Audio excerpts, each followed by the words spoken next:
ઉર્જા મંત્રીએ જે ગઈકાલે નિવેદન આપ્યું છે, જે છાપામાં આવ્યું છે ત્યારે, કે તમે ગમે તે કરી લો, અમે સ્માર્ટ મીટર તો લગાડીને જ રહેશું.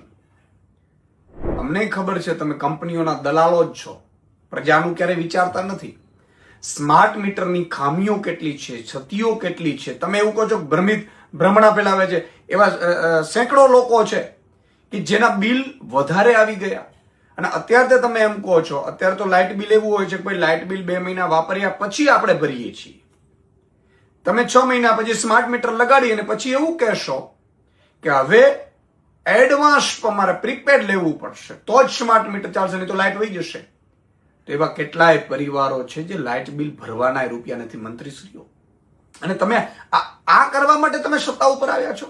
જે ઓલરેડી મીટર છે, જેના ઓલરેડી અમે રૂપિયા પ્રજાએ ચૂકવી દીધા છે, અને હવે સ્માર્ટ મીટર લાવશો ને એના પાછળ રૂપિયા લેશો.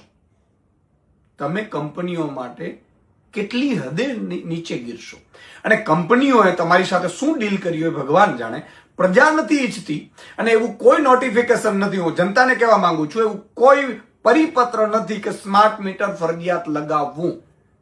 અને ફરજિયાત તમારે ત્યાં લગાવતા હોય તો તમે એનો વિરોધ કરી શકો છો. આપણે સ્માર્ટ મીટર નહીં લગાડવા દઈએ. આમ આદમી પાર્ટી જ્યાં પણ જનતા કહે છે ત્યાં સ્માર્ટ મીટરની લડાઈ માટે અમે ભેગા રહેશું. ઘણી જગ્યાએ સ્માર્ટ મીટર લગાડીને પછી ગ્રાહકોને કહેવામાં આવે છે કે તમારે ત્યાં સ્માર્ટ મીટર લાગી ગયા છે. જયારે ગ્રાહક એમ કહે છે કે નહીં અમારે સ્માર્ટ મીટર નથી જોતા, તો હવે જૂના મીટર તો અમારી પાસે છે નહીં.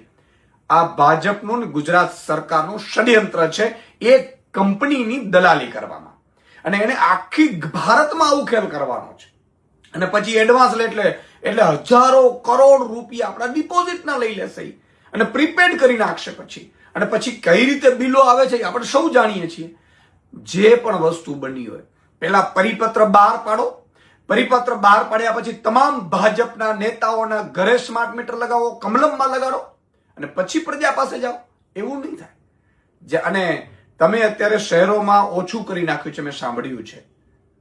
તમે એવું પ્લાન કર્યું છે કે મહાનગરપાલિકાની ને નગરપાલિકાની, જિલ્લા તાલુકાની ચૂંટણી પછી તમે આ કેમ્પેન લેવાના છો.